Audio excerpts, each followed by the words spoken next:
The inception of what would later evolve into the iconic franchise of Assassin's Creed can be traced back to a pivotal moment of restlessness in one of Ubisoft's directors.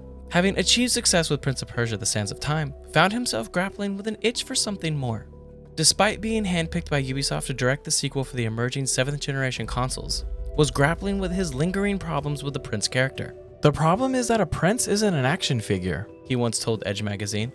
"A prince is someone who's waiting to become king." Amidst this creative turmoil, Desilets stumbled upon a book titled Alamut, delving into the history of Hassan I-Sabah and the enigmatic Hashashin, or assassins. Intrigued by the reputation for swift covert eliminations of political and religious adversaries, he had an epiphany. What if you were an assassin and not a prince? During the initial year of development, the game revolved around players assuming the role of assassins, entrusted with safeguarding an AI-controlled child prince and guiding him out of Jerusalem in a project tentatively titled Prince of Persia: Assassins. However, as time progressed, the prince was gradually phased out of the game. Desilets candidly admitted to being a renegade employee. "I'm a bad employee if you think about it. I was asked to do a Prince of Persia game, and I didn't." Ubisoft responded with, "That's not what we want. We still need our prince." Desilets confessed his deviation from the Prince of Persia theme, explaining his creative stance to create a game about assassins vs Templars. Ubisoft decided to side with Desilets for his track record and began development. When development hit full swing, the team of 20 Sands of Time veterans soon expanded to 120 by the end of 2007. Multiple teams collaborated to breathe life into Desilets' vision, ultimately leading to a groundbreaking shift from a linear approach to an open-world design. The development goals of Assassin's Creed were ambitious, seeking to craft a sandbox world set in the midst of the Crusades, with a protagonist capable of navigating the environment with unparalleled freedom, engineering AI enemies that reacted to players' actions, and to engage in pursuit through intricate urban landscapes. Ubisoft meticulously reconstructed the world of the Third Crusade in 1191, encompassing cities such as Acre, Jerusalem, and Damascus. Collaborating with historians and driven by the pursuit of the most immersive experience, they managed to recreate each city with remarkable precision. The aim was not merely for players to visit these cities, but to feel as if they were an important part of a living, breathing world. This approach aligned perfectly with Ubisoft's commitment to player freedom, granting players the autonomy to determine how they would approach and execute each Templar assassination. The primary challenge was seamlessly integrating the environment, architecture, Altair's parkour abilities, and social stealth mechanics to create an authentic and immersive experience. I had to make sure that almost everything was climbable. All the houses had to be built in a specific way, and all the props had to be created with restraint and placed in the environment correctly, said the lead level designer David Chateauneuf. He continued, making sure that each level was built in order to make the player feel free to do what they wanted to do, from the beginning to the end. I always tried to make sure that the environment offered many possibilities to the player. With the upgraded hardware and increased RAM on the new consoles, Assassin's Creed could feature a crowd up to 120 individuals, including pedestrians, scholars, and drunks, who could either aid or obstruct Altair and create new gameplay possibilities. These dynamic crowds marked a significant milestone for the development team, serving as a vital element in the gameplay mechanics of the Assassins. The crowds not only contributed to the sense of immersion in the city, but also accentuated to the player's power to manipulate their surroundings. Altair could easily run, shove, leap through crowds, and climb, swing, or navigate obstacles in his path, further solidifying his mastery over his environment. In line with their focus on immersion, the game was crafted to make players feel like they were a genuine assassin, rather than merely controlling an avatar. The gameplay was honed to maximize the stealthy aspects of the assassin's role, allowing players to plan their approach, study their targets, silently navigate structures, and identify potential ambush points. All of this was accomplished with one of the most iconic gaming characters ever created, Altair. His conception was a 3-year endeavor, as the team aimed to craft a character who was not only unique, but also a true hero. Altair drew inspiration from characters like Storm Shadow from G.I. Joe and Birds of Prey. The name Altair itself means flying eagle in Arabic. Challenges arose in ensuring his abilities were believable and not impossible.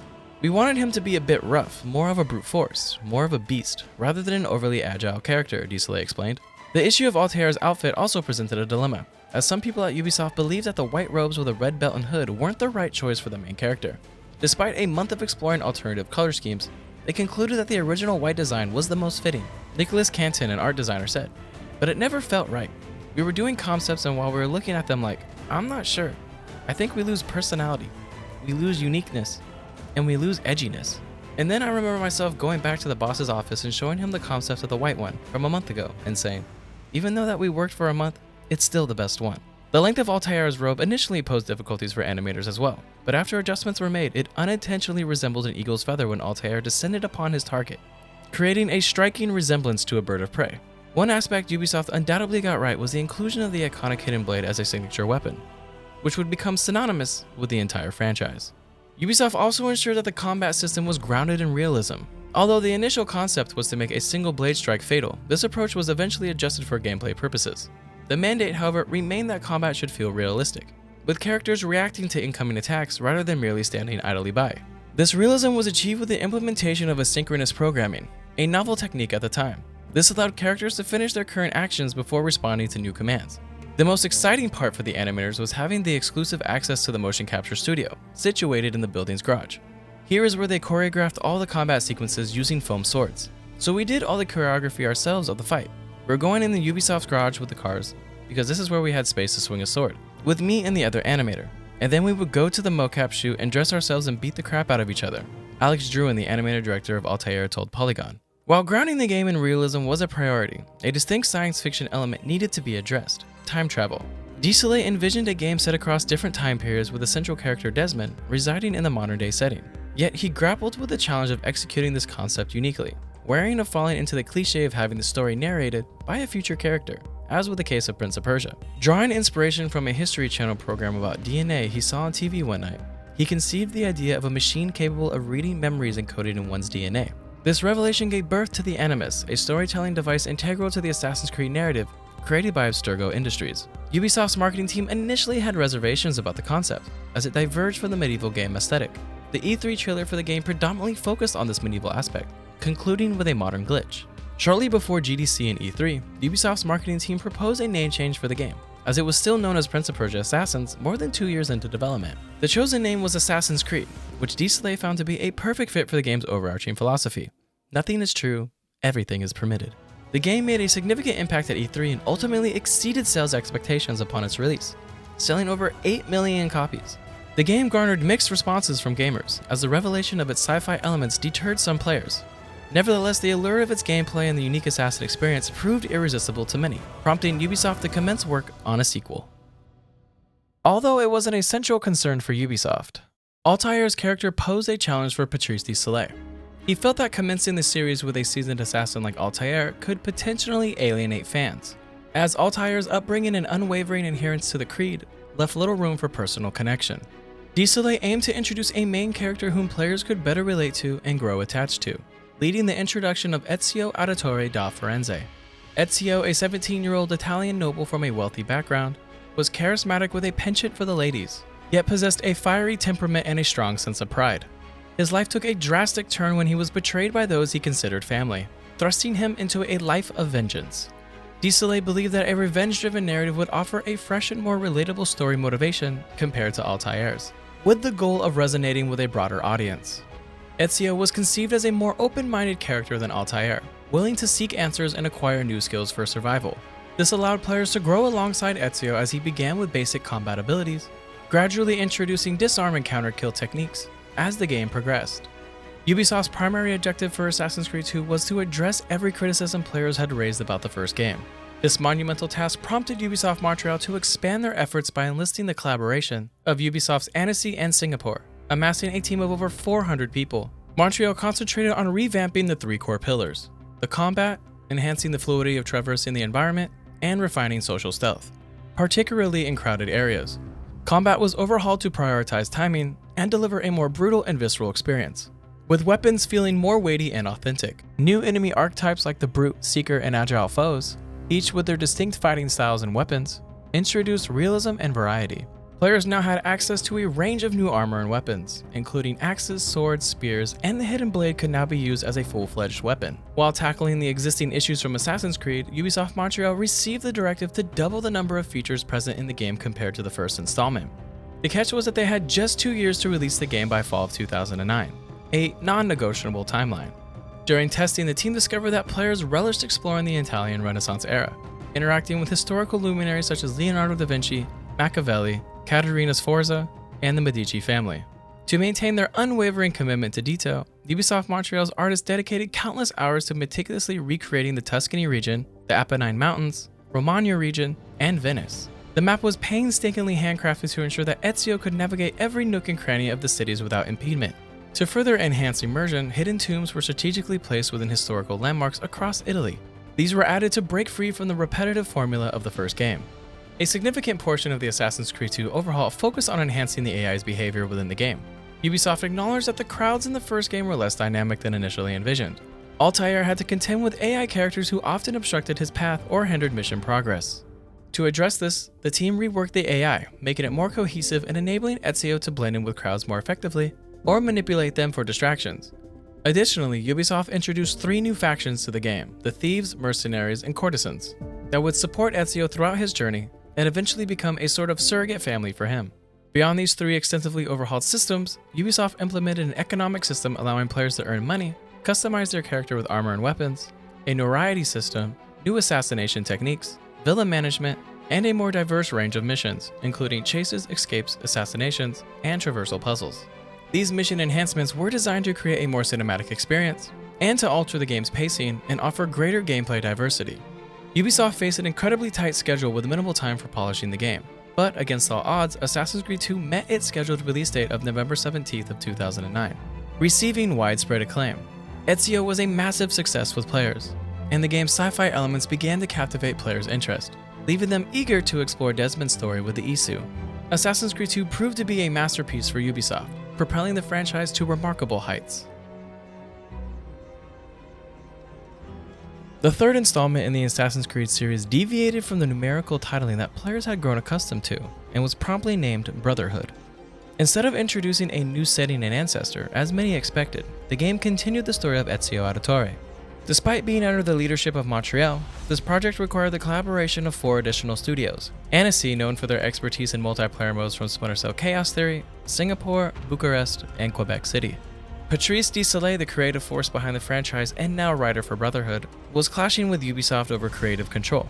This would not be solved and he would depart the project before its unveiling at E3 of 2010, citing a creative hiatus after 6 years of work of the Assassin's Creed series.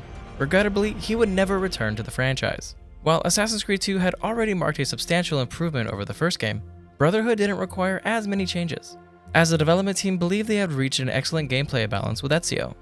Staying true for their desire for players to grow alongside Ezio, Brotherhood continued the tale of his conflict with the Borgia family after their assault on the Montagioni, and his quest to reclaim Rome. The logical progression for a master assassin like Ezio was to ascend as the leader of his own assassin's guild, strengthening his fight against the Borgias. Players were given the ability to recruit new assassin initiates after dismantling the 12 Borgia towers scattered throughout Rome. These recruits could be dispatched on their own missions across Europe, or they could be summoned to aid Ezio in his own missions. They even gained experience and advanced in rank, enabling players to customize the recruits' appearance and combat abilities.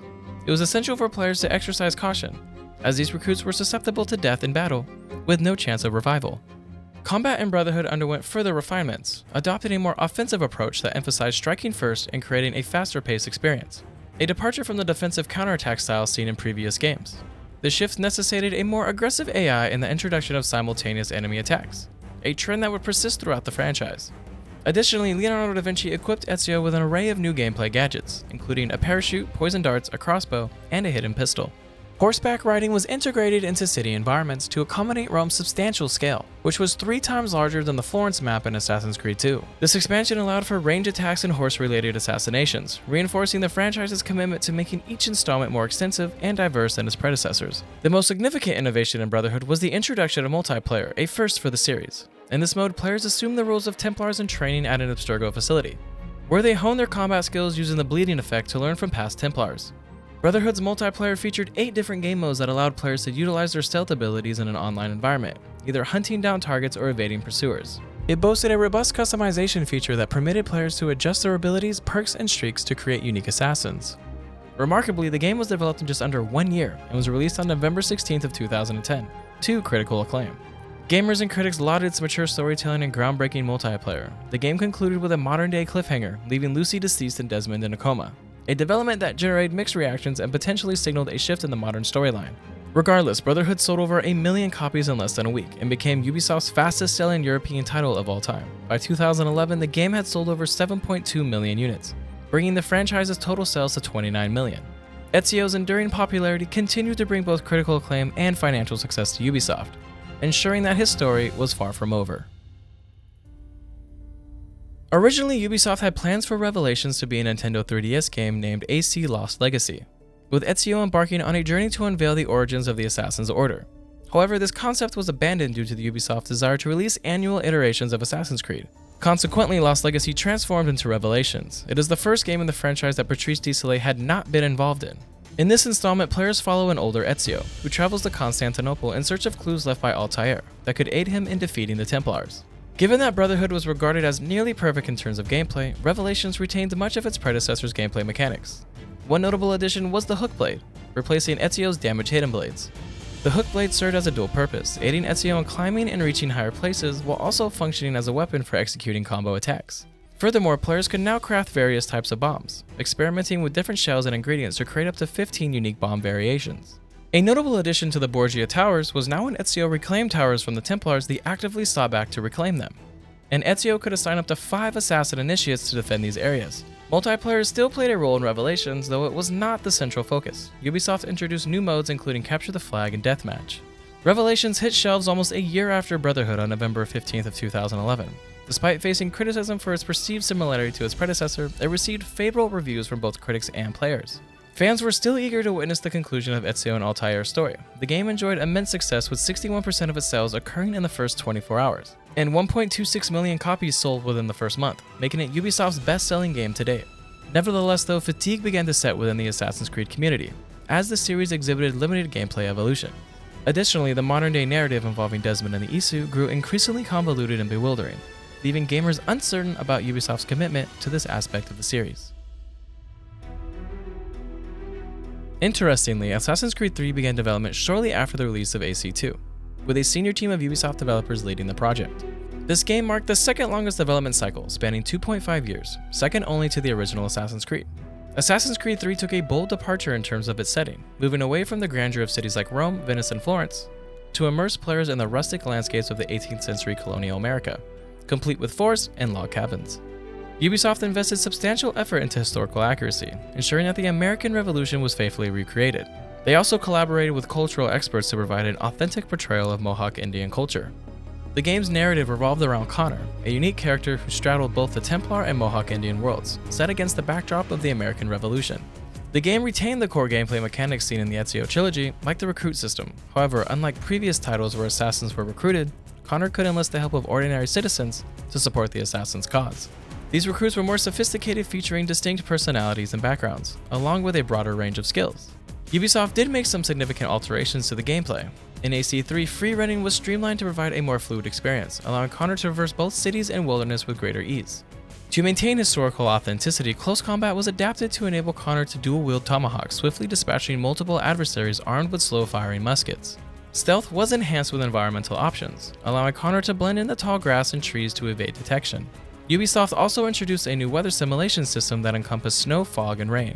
These weather elements not only enriched the visual experience, but also influenced gameplay. For example, deep snow would impede Connor's movement, while falling snowflakes could assist him in maintaining stealth. Additionally, the game environment featured wildlife, allowing Connor to hunt the deer, wolves, and bears, gathering resources like meat and marrow that could be sold to earn money. Ubisoft introduced 2 new online multiplayer modes courtesy of Annecy's efforts. The first was the Wolfpack mode, designed for 1 to 4 players who had to eliminate specific NPCs within a given time limit. The second mode, Domination, challenged players to capture designated areas on the map and defend against them from the opposing team. But the most significant addition to AC3 was the introduction of naval gameplay. In the game, Connor obtains a brig named the Aquila, which is primarily used in specific missions involving naval combat. These missions required players to skillfully utilize cannons while navigating the open sea. Assassin's Creed 3 was released on October 30th of 2012, receiving positive reviews. However, some players expressed concerns about the game's pacing and scripted missions, which limited player freedom compared to previous entries. While the game garnered a record number of pre-orders and sold over 3.5 million units in the first week, it did not gain long-term appreciation from a significant portion of the Assassin's Creed fanbase. One challenge was the introduction of a new lead character, Connor, attempting to fill the shoes of the beloved Ezio. Unlike Ezio's charismatic personality, Connor was often perceived as stoic and reserved, which may not have resonated as strongly with fans. Another issue lay in Desmond's storyline. The build-up regarding the Isu and the impending end of the world in 2012 led to high expectations, but AC3 concluded with Desmond's self-sacrifice, leaving some fans unsatisfied. Many had speculated that Desmond would receive his own game in the present day, to confront Abstergo and save the world.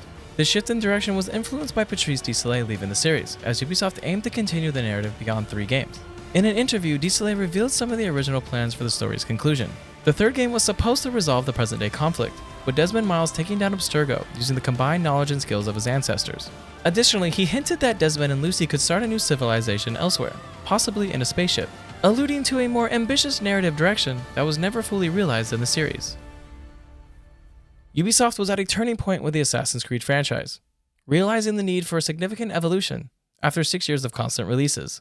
While they recognized the importance of retaining the core elements of free-running stealth and combat, the goal was to transform Assassin's Creed 4 into a true sandbox experience, rather than one primarily driven by narrative and side missions. The studio decided that the golden age of piracy in the West Indies was the ideal backdrop for this new direction. Ashraf Ismail, a new director on the game, expressed their penchant for exploring places where players could never realistically visit within the constraints of time. With this in mind, Montreal elevated the naval gameplay introduced in AC3 to new heights, making 40% of AC4 centered around the naval activities.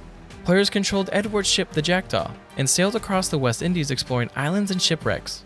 A substantial part of the combat revolved around these ship-based encounters, featuring 5 distinct ship types with interactions determined by their class. The paramount concern for the development team was ensuring a seamless gaming experience that integrated the game world to make it feel cohesive and credible. For instance, if a player spotted a small island while sailing, they could actually disembark and explore it, creating a logical and immersive world. Ubisoft also made notable changes to the main character's personality in response to the initial reception of Connor.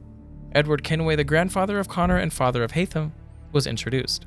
Edward, a charming and charismatic Brit, grew up in poverty and possessed a selfish and reckless nature, driven by a desire for a better life. He idolized his mentor Blackbeard, who served as the father figure he never had. The narrative direction of Assassin's Creed 4 delved into the journey of a selfish pirate, exploring how he grappled with the creed and the ideals of the assassins, and contemplated the greater good. Ubisoft's goal was to portray a more realistic, unromanticized depiction of pirates, showcasing their selfish and often cruel nature. Assassin's Creed 4 offered players the opportunity to visit 3 distinct major cities: the plantation-filled Kingston, the Spanish colony of Havana, and the pirate republic of Nassau. Each city provided a unique atmosphere and experience. These cities were surrounded by the vast Caribbean Sea, where players could explore and engage in battles with other pirate and military vessels. Ubisoft aimed to make players feel a sense of mastery over the sea by allowing them to manage a ship crew, upgrade the Jackdaw, and enhance Edward's abilities, such as wielding 4 pistols simultaneously. In an effort to make Assassin's Creed 4 more accessible to newcomers, Ubisoft made the decision to simplify certain systems, including the detection system, making it easier for players to understand.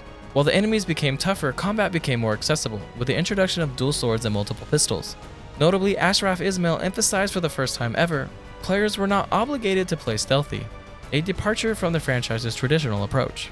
Assassin's Creed Black Flag also marked a change from the traditional naming convention of the main series, incorporating a subtitle to distinguish its pirate theme.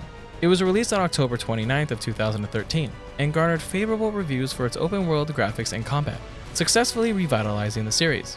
Players praised the naval combat, the immersive experience of sailing the open seas with a singing crew, and the new mission structure that allowed for greater player freedom in completing objectives. But the game's initial sales fell short of its predecessor AC3 by 60%.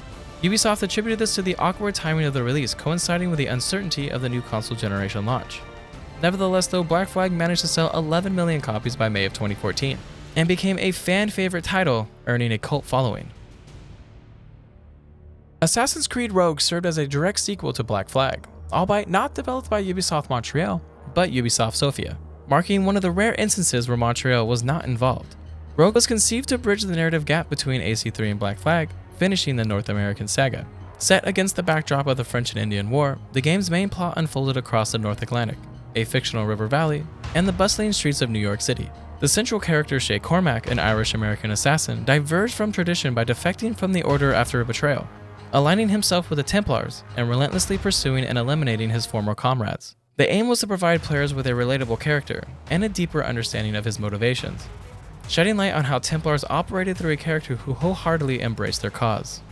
In terms of gameplay, Rogue closely mirrored Black Flag, featuring naval exploration and combat aboard Shay's vessel, the Morrigan, which boasted several new armaments such as the puckle gun, oil sticks, and an icebreaker.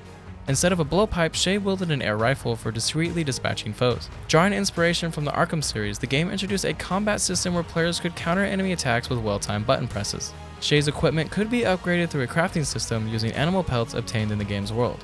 Notably, Rogue's release coincided with that of AC Unity, and received mixed reviews. It earned acclaim for its departure from the typical assassin role, the addition of new intercepting assassin missions, and the connections it forged between characters like Haytham Kenway and Charles Dorian, uniting the narratives of all 3 games. But in the larger context, Rogue was perceived as another installment that did not significantly expand upon its predecessor. After the success of Black Flag, Ubisoft embarked on a new venture called Unity. The name Unity was chosen to signify Montreal's vision of blending the boundaries between a single-player experience and online multiplayer co-op. As with all Assassin's Creed games, great emphasis was placed on the setting and location. Ubisoft aimed to create the most intricate and captivating city yet, a sprawling and immersive open-world sandbox that players could lose themselves in. They chose the backdrop of the French Revolution in Paris, enlisting the aid of historians to recreate the daily life of 18th century Paris people.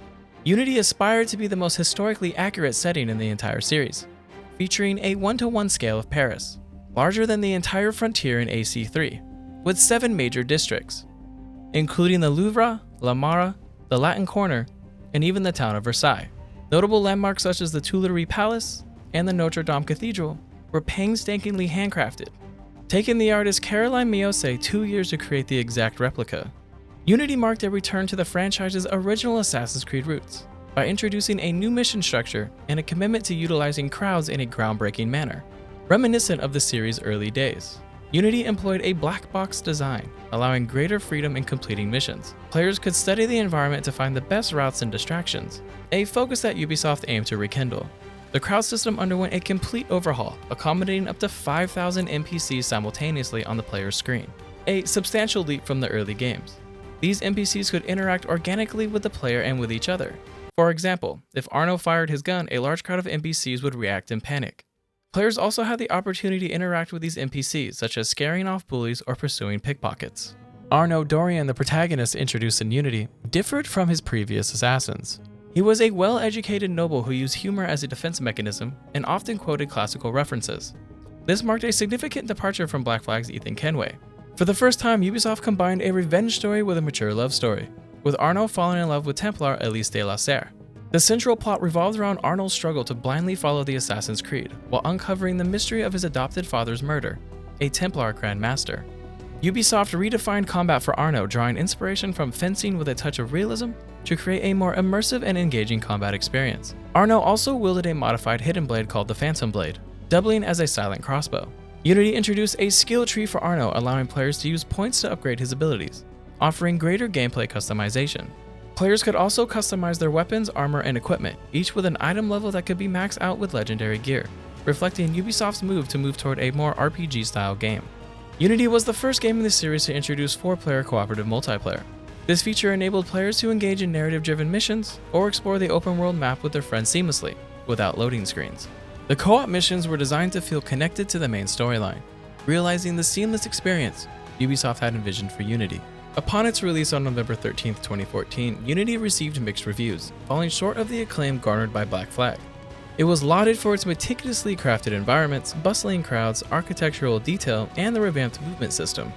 However, Unity was marred by a disastrous launch plagued with technical issues and game-breaking bugs that rendered the game unplayable. While Ubisoft did not release specific sales figures, it was noted that Unity and Rogue collectively sold 10 million units by December of 2014. The 9th major installment in the Assassin's Creed series was Syndicate, developed by Ubisoft Quebec. After the barrage of negative reviews following Unity, Ubisoft took a more player-centric approach during Syndicate's development. For the first time, Assassin's Creed introduced a female protagonist, though not alone. Syndicate's main focus revolves around the Fry twins, Jacob and Evie. Players had the unique opportunity to embody 2 characters throughout the campaign. Instead of replicating Ezio's popularity, Quebec aimed to explore the dynamics of a sibling relationship, believing it would resonate with many players. Creative director Marc-Alexis Cote considered this approach a means to infuse freshness into Syndicate, steering away from telling repetitive stories seen in previous AC games. Jacob, characterized as impulsive, thrived in open combat and relished leading followers into street battles. Melissa McCoubre, a writer, likened Jacob to a comedian gauging success by observing his opponent's struggle, akin to how a comedian measures an audience's laughter. In contrast, Evie exhibited a more calculated and reserved demeanor, preferring stealth and aligning with traditional assassin values. McCoubre highlighted Evie's precision and secrecy in combat, portraying her as a task-oriented fighter, treating fighting as a duty rather than a source of enjoyment, in stark contrast to her brother's approach.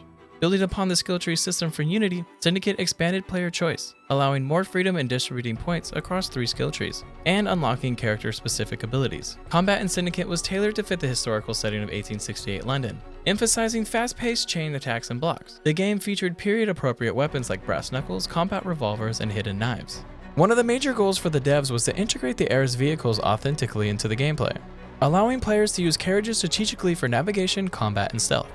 Stealth underwent refinement, incorporating dedicated stealth modes to facilitate quieter movement around enemies, enabling more silent assassinations and the avoidance of combat. A notable addition was Jacob's rope launcher, reminiscent of Batman's grapple hook from the Arkham series, enabling instant scaling of buildings in the vast, complex Victorian London landscape. This addition was essential given the city's expansive streets and towering structures, making traditional parkour challenging.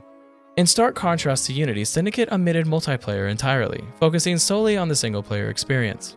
Syndicate launched on October 23rd of 2015, featuring a London-based storyline centered on the Fry twins' mission to dismantle a Templar gang called the Blighters. Although Syndicate fared better in reviews compared to Unity, it still faced criticism for not pushing the boundaries of innovation enough. Syndicate also had to contend with the legacy of Unity's troubled launch, resulting in being the second worst-selling game in the franchise, as players hesitated to purchase it. By February of 2016, it had just sold over 4 million copies. After 8 years of continuous Assassin's Creed releases, often met with mixed results and a prolonged absence of games from Ubisoft Montreal, the franchise was in need of a revival.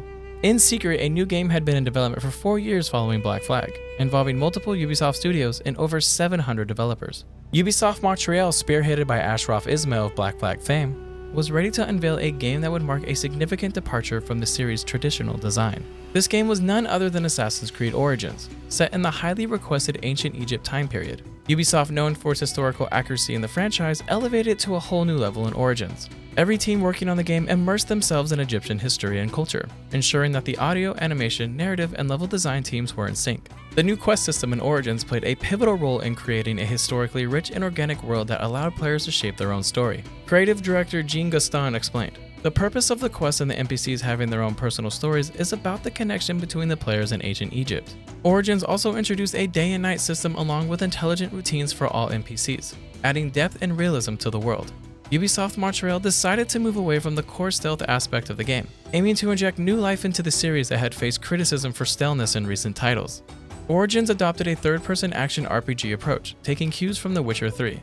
Players gained more control over their character than any other previous AC game. Experience points became a fundamental mechanic, allowing players to invest in 3 skill branches: Hunter, Warrior, and Seer. This change empowered players to adopt various playstyles, from skilled melee combat to proficient ranged attackers, offering the option to forego stealth entirely. The game even pushed the boundaries of realism with skills like the enhanced Predator bow, enabling players to control the arrows. The gear system underwent a transformation to align with RPG gameplay, featuring multiple gear slots, encouraging players to mix and match different gear types, rarities, and upgrades to tailor their character to their liking. To further enhance player engagement, Origins introduced level recommendations for missions and areas, ensuring players were adequately prepared for challenges. Origins' central selling point was to provide the backstory of the Assassin's Brotherhood and its core values, such as the ritual of severing the ring finger and the feather after an assassination. Ubisoft recognized that this narrative angle would appeal to new and old players alike and draw them both into the series. The story followed Bayek of Siwa, the last Magi of ancient Egypt, and his journey to discover his identity amidst a changing Egypt, while crossing paths with a secret organization manipulating events in their favor. The ancient Egypt setting was pivotal to the game's overarching narrative, symbolizing the transition from the death of one world to the birth of a new one. Bayek emerged as one of the franchise's most acclaimed protagonists, characterized by his maturity, stoicism, intensity, playfulness, and love. He was a sophisticated and well-developed character, a departure from previous leads. Bayek was the first protagonist to utilize the new combat system in Origins, featuring a hitbox system that replaced the paired animation system. This new system allowed weapon swings to hit or miss depending on their range. Melee attacks could be light or heavy, and players had the option to use a shield for blocking. These changes aimed to align the game with modern competitors like The Witcher 3 and encourage longer playtime. Origins received an extra year of development to evolve the game mechanics and ensure a polished release. With Ubisoft still mindful of the launch issues experienced with AC Unity, the game officially launched on October 27th of 2017 and proved to be a success for Ubisoft. It received praise for its diverse map design, the distinct cultural feel of locations like Alexandria and Memphis, and the emphasis on player discovery. Ubisoft deliberately removed the minimap and created the largest map in the franchise to encourage players to explore and make their own discoveries. The combat was seen as refreshing, with some critics lauding the shift away from forced stealth missions. However, longtime fans of the series noted that Origins marked a significant departure from traditional Assassin's Creed gameplay, with a vast shift away from stealth focus. While some argued that this was justified by Bayek not being an assassin and the Brotherhood not yet in existence, but it was evident that Ubisoft was likely moving away from pure stealth games, as within Origins, assassinating enemies in a single blow required hours of skill upgrades.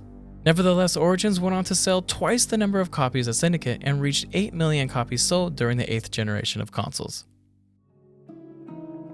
If Assassin's Creed Origin marked a shift, Odyssey undoubtedly propelled the series further into RPG territory. Ubisoft Quebec, inspired by the RPG elements explored in Origins, set out to expand upon player choice and narrative depth. Director Scott Phillips revealed, "We both had the same sort of idea where the series should go. RPG choice. We wanted to push it forward.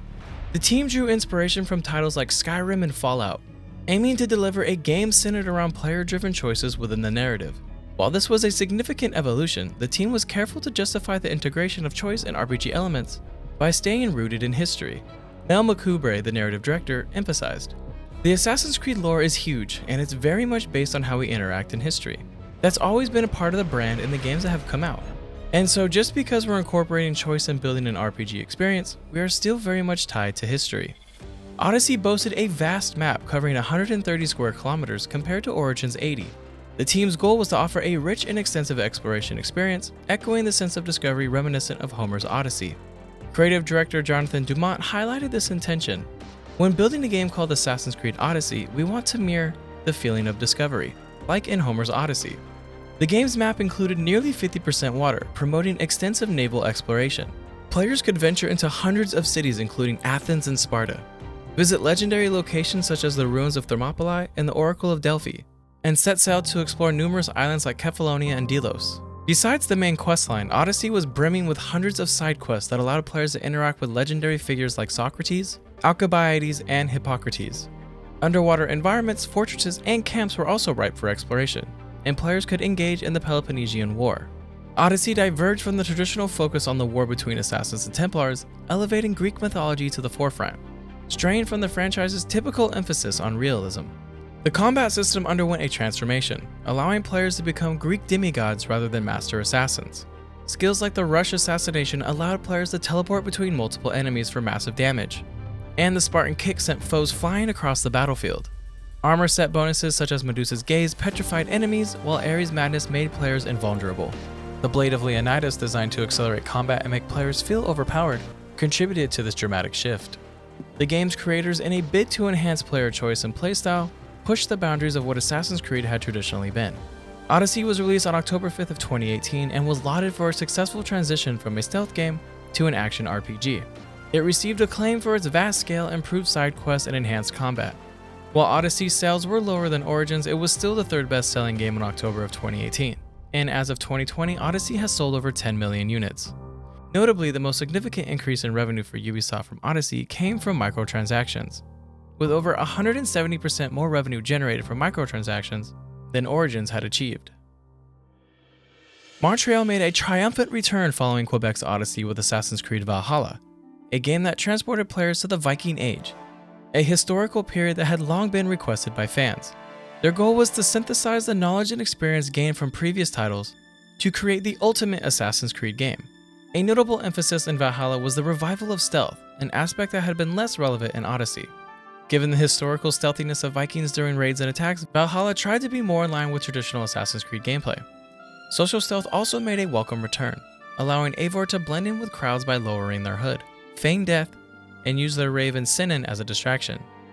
The Hidden Blade almost returned to its instantaneous killing prowess, but only when the enemy's power level was lower than Eivor's, thanks to a system called Guaranteed Assassinations. This new power level system was introduced in response to players' dissatisfaction with the level gating system seen in Origins and Odyssey. In Valhalla, the power system was more skill-based than gear-dependent, fostering a more engaging gameplay experience. A feature that the development team aimed to enhance in Valhalla was the settlement, elevating it from the villa in Assassin's Creed 2 to a central element of the entire game. "I worked on Assassin's Creed 2, LaFieri explained, which was the first to introduce this concept of home villa, but in those games it was always seen as side content. so although there was a lot of good content there, a lot of people ended up not doing it. This time we thought if we bring back this concept, we should make it the heart of the experience. And it changed the way we crafted the game. Players worked to upgrade their settlement as the game progressed, receiving information about the world and new opportunities. Quests flowed from the settlement, encouraging players to explore the world and return to their home base. As with all Assassin's Creed titles, historical accuracy was paramount importance in Valhalla. Ubisoft sent a team of developers to Norway and England to gain an understanding of the landscapes and settings that the Vikings would have encountered during their explorations. The game featured historically significant areas such as Stonehenge, Norwegian fjords, Jorvik, Glastonbury Tor, and Ragnar Lodbrok's gravesite. Montreal aimed to present a historically accurate representation of Vikings as farmers, seeking new lands to settle, departing from the more mythical and folklore-driven stories often associated with the Vikings. Montreal also aimed to improve the combat in Valhalla. They decided to introduce assaults, which were grand set-piece moments where players had to plan and lead an all-out attack on enemy fortresses. Players could utilize Viking longships to move their forces and employ siege weapons such as the ballistae and battering rams. The combat system was redesigned to capture the visceral and brutal nature of Viking combat, allowing players to dual-wield nearly every weapon in the game. In development for 3 years, Valhalla was released on November 10th of 2020. It became the highest-selling Assassin's Creed game in the franchise, with over 2 million players in its first week. The game received praise for its characters, world design, and narrative, but also faced criticism for its repetitive structure, a recurring issue in the series. Valhalla also achieved remarkable financial success for Ubisoft, generating over $1 billion in revenue from microtransactions. In 2023, Ubisoft Bordeaux had the goal to steer Assassin's Creed back to its origins, focusing on stealth and assassination gameplay.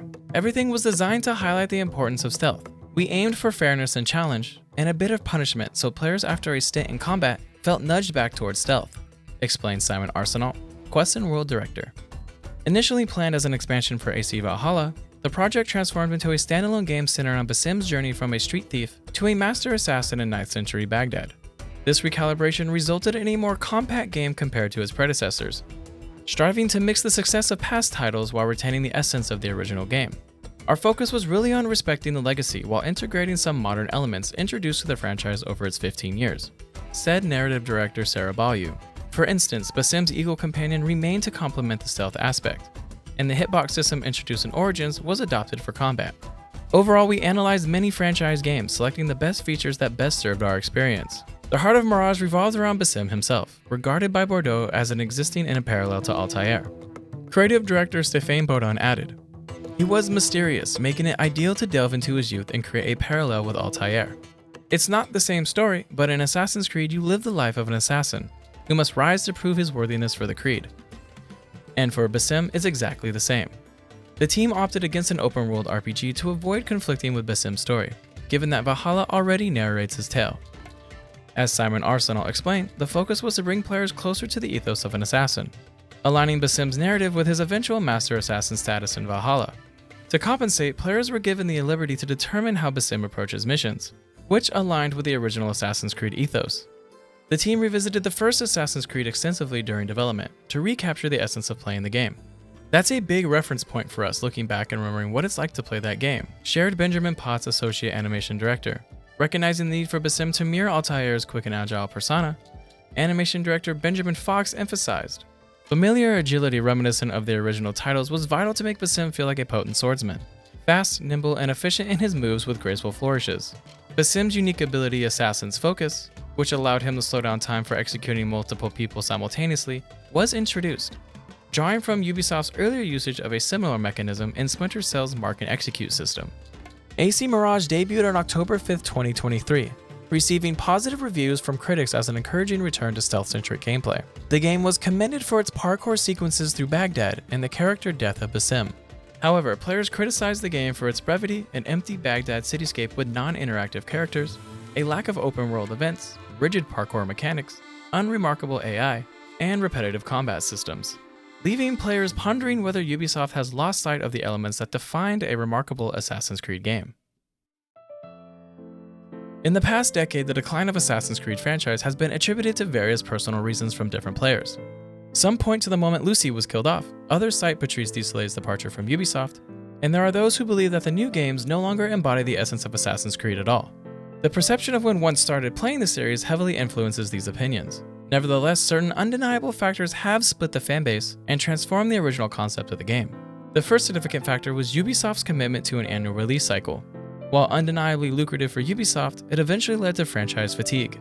Each new installment began to lose its innovation and distinctiveness, becoming more of the same with a different setting. The next pivotal change was a marked shift from a narrative-driven stealth game to an action-oriented RPG. This shift might have been avoidable had Ubisoft eased up on the yearly releases. The rapid pace of releases compelled a significant change in the franchise's focus. The narratives that were once a highlight for Assassin's Creed games were overshadowed by the massive open-world exploration, non-stealth combat, and RPG mechanics in titles like Origins, Odyssey, and Valhalla. These changes left longtime fans questioning the series' identity as a whole. Also, the declining modern-day story had been a concern for several years, and the introduction of Layla as the next Desmond failed to capture the same sentiment, leaving players indifferent about the modern-day narrative altogether.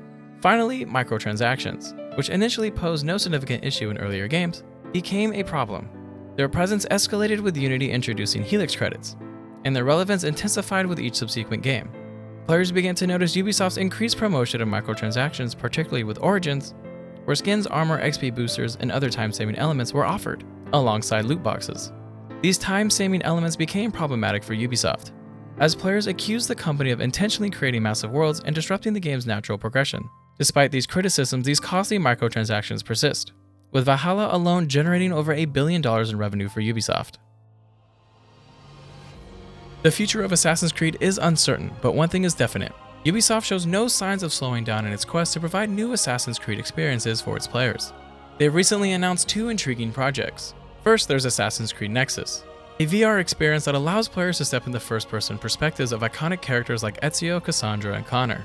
Ubisoft is actively promoting a return to the franchise's stealth roots with this venture. But the more ambitious and tightly guarded project on the horizon is Assassin's Creed Infinity. This endeavor aims to connect all the Assassin's Creed games, serving as a central narrative hub for the modern-day storyline. It's envisioned as a kind of platform through which players can interact with an animus, enabling seamless transitions into new games, including rumored titles like Red and Hex. Cote shared his vision of the project, stating, "The version of Infinity that we launch will not be the final version. It's something that will evolve over time as our experiences grow, and we can connect them more together. So I think it opens up a world of possibilities as to what we can do that go far beyond being just a launcher for our different games." The narrative surrounding the decline of the Assassin's Creed franchise is intricate and involves numerous factors. The shift from an annual release schedule leading to the franchise fatigue, and the change in gameplay focus from stealth and narrative-driven experiences to a more action-oriented and RPG-style approach are the significant contributors to the series' transformation. While some fans attribute these changes to a decline, it's crucial to acknowledge the subjective nature of these opinions. Despite facing challenges and criticisms, the franchise has evolved, attracting new audiences and introducing innovative ideas.